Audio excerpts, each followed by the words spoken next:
اعوذ باللہ من الشیطان الرجیم بسم اللہ الرحمن الرحیم اللہم صلی علی سیدنا محمد معدن الجود والکرم وآلہ وسلم۔ سامعین و ناظرین اکرام، السلام علیکم ورحمۃ اللہ وبرکاتہ۔ آج کا ہمارا موضوع یہ ہے کہ نفس امارہ کو قابو کیسے کریں۔ دیکھیں، نفس امارہ ہے، اگر آپ کہتے ہیں نہیں ہے میرے پاس تو وہ آپ کا مسئلہ ہے۔ انسان ہوگا تو نفس امارہ ہوگا، یہ تو ہے ہی، یہ تو ایک سواری ہے۔ نفس امارہ کیا ہے؟ اس پہ بیٹھ کے آپ یہ جو سفر ہے یہ طے کریں گے، یہ ایک سواری کی مثال ہے۔ حضور صلی اللہ علیہ وسلم جب معراج پہ تشریف لے جا رہے تھے تو ایک سواری دی گئی تھی انہیں، کیا نام تھا اس کا؟ براق۔ تو اس سواری پہ بیٹھ کے شاہ ولی اللہ، حضرت شاہ ولی اللہ محدث دہلوی، وہ تفسیر میں فرماتے ہیں کہ یہ تھا کیا، یہ جانور تھا کیا؟ وہ کہتے ہیں یہ تھا نفس محمد صلی اللہ علیہ وسلم۔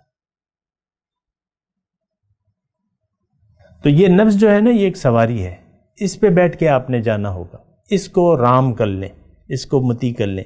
ابتدا میں یہ ہوتا ہے کہ نفس آپ پر سوار ہوتا ہے، نفس کیا ہوتا ہے؟ سوار ہوتا ہے آپ پہ، اور لیکن یہ ہے کہ انسان جو ہے اس کی اصلاح کرے، اس کو قابو میں کر لے، تو پھر یہ رام ہو جاتا ہے۔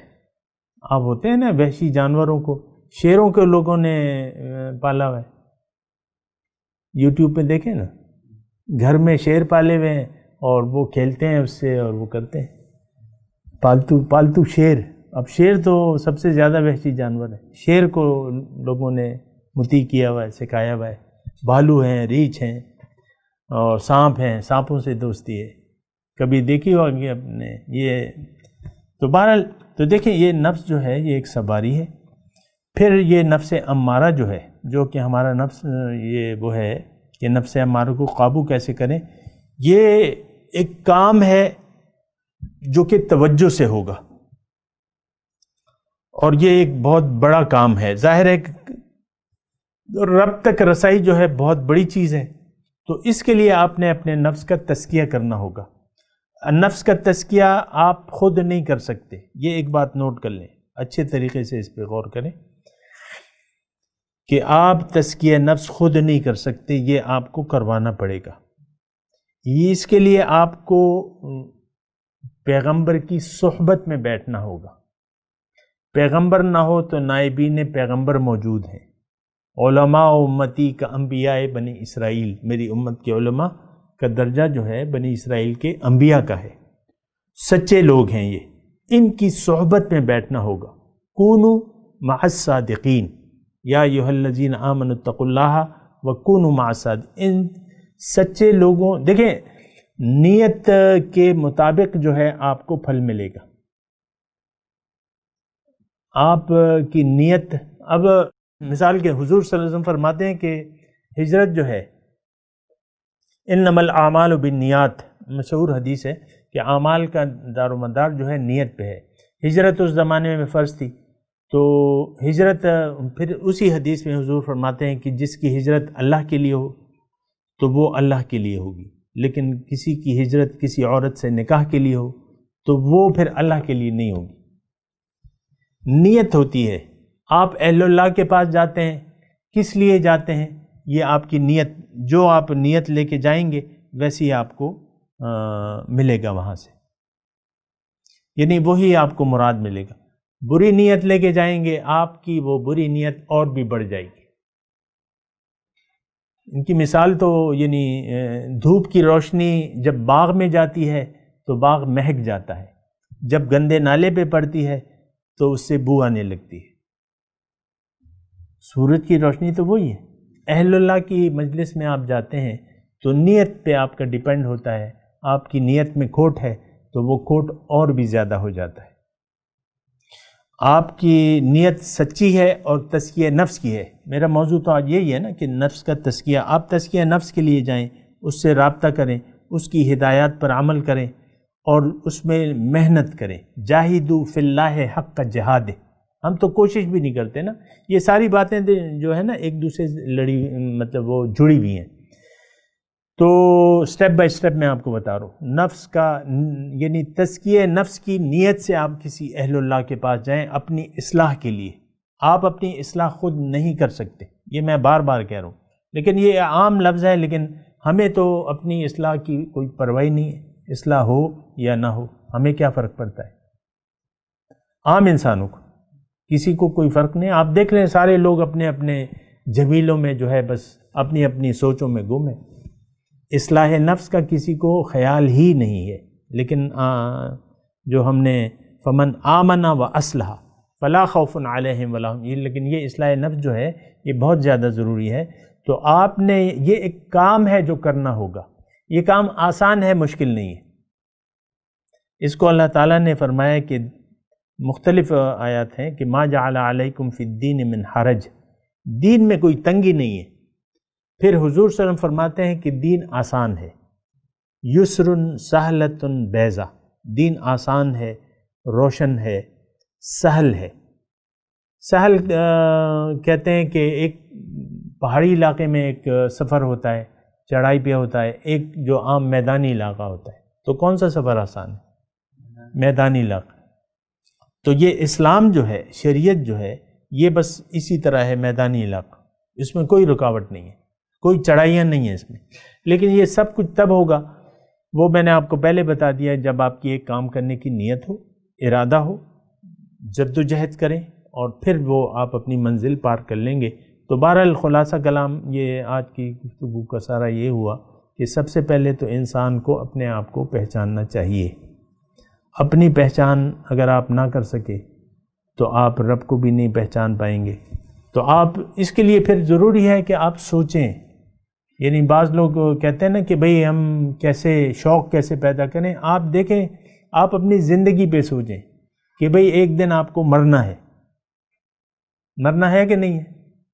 جب مرنا ہے تو یا تو آپ اس دنیا سے ناکام جائیں گے یا کامیاب جائیں گے. دو ہی صورتیں، کہ تیسری کوئی صورت ہے؟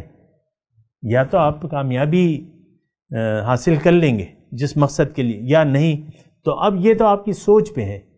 اب اس میں کوئی ایسا تو نہیں ہے کہ آپ کو رب کے جلوے دکھائے جائیں اور تاکہ آپ کو شوق پیدا ہو. یہ تو آپ نے 2 + 2 = 4 کی بات ہے.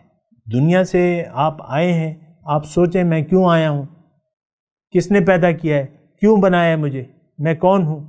یہ آپ سب کچھ سوچ نہیں رہے. آپ پھر کہتے ہیں کہ ہم تو کچھ دیکھ ہی نہیں رہے، ہم کس سے محبت کریں.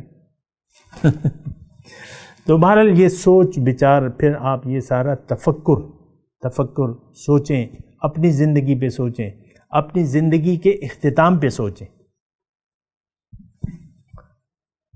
تو یہاں تو پھر وہ آتے نمبر سے ہیں، جاتے بے نمبری ہیں. تو زندگی کے انجام پہ سوچیں، اور پھر رب کی باتوں پر یقین کریں جو قرآن میں ہیں. اس سے زیادہ اب دوزخ کے عذابات ہیں یا جنت کی نعمتیں ہیں، اس سے بڑھ کے کوئی نعمت ہو سکتی ہے؟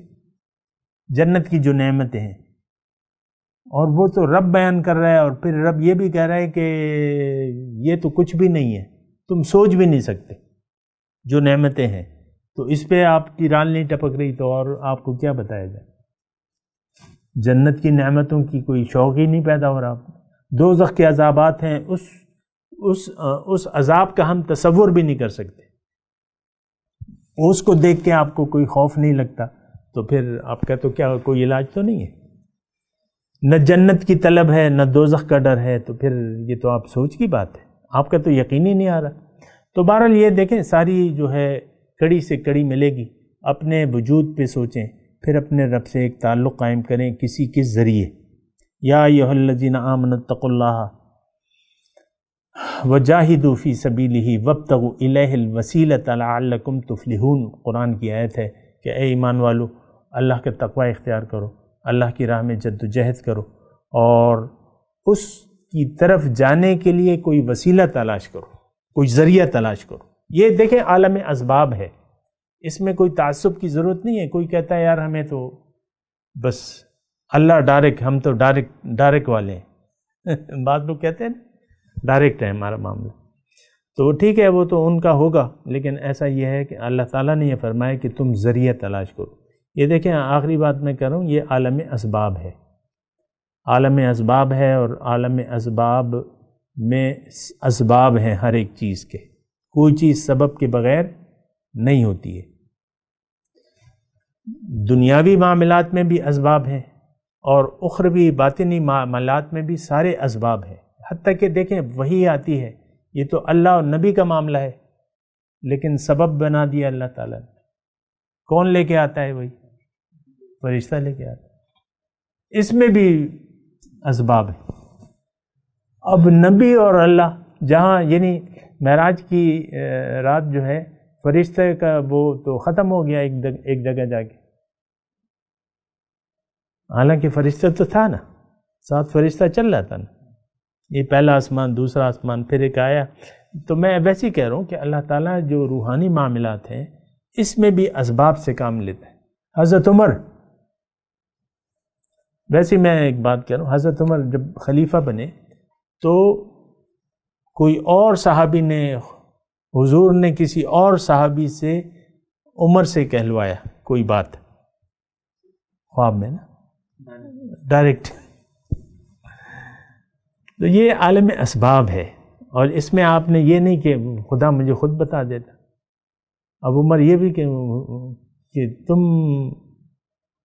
نہیں، ایسا نہیں، یہ اسباب ہے، بس اسباب ہوتے ہیں۔ اور حضور صلی اللہ علیہ وسلم خود بیمار تھے تھوڑے سے، تو دو فرشتے آئے، ایک سرانے بیٹھا ایک پائنتی بیٹھا، اس کی وہ طویل حدیث ہے۔ انہوں نے کہا کہ کیا ہے، بیمار ہیں، کس نے کیا ہے، اس نے کیا ہے، یہ کیا ہے، کہاں ہیں، فلاں کنویں میں، یہ تعویذ ہیں، یہ ہے وہ ہے۔ تو وہاں پھر جا کے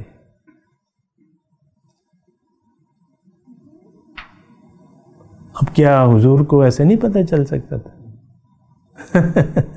یہاں بھی فرشتے آ رہے، پھر بدر میں فرشتے آئے، مدد تو اللہ نے کی لیکن فرشتے بھیجے کہ بھئی فرشتے آ رہے ہیں، پھر اللہ تعالیٰ نے کہا مدد تو میں نے کی ہے، فرشتے تو میں نے بہانہ بنا۔ تو اسباب سے کام لینا ہے، اسباب روحانی معاملات میں جو ہے اسباب پہ آپ بھروسہ کریں، سچے سبب کو تلاش کریں، اس کے ساتھ ملیں، اور اپنے مطلب یہ کوئی مشکل نہیں، اصل میں مشکل جب ہو جاتی ہے جب ایک کام ہم کرنا نہیں چاہتے تو وہ پھر بہت مشکل ہو جاتی ہے۔ بعض لوگ مجھے کہتے ہیں یار یہ تو بڑا مشکل کام ہے، پھر بعض لوگ کہتے ہیں کہ یہ تو ہو ہی نہیں سکتا، جیسا آپ کہتے ہیں۔ آج کے زمانے تو بہت مشکل ہے، سنا ہے آپ نے؟ تو اس میں کیا مشکل ہے؟ بندگی ہے بھئی، سر جھکانا ہے جھکا دو، کیسے جھکانا ہے سیکھ لو، اور کیا کرنا ہے، صرف سر ہی کو تو جھکانا ہے، ایک سجدہ جسے تو گراں سمجھتا ہے۔ تو بہرحال وآخر دعوانا ان الحمدللہ رب العالمین۔ مولاي صل وسلم دائما ابدا على حبيبك خير الخلق كلهم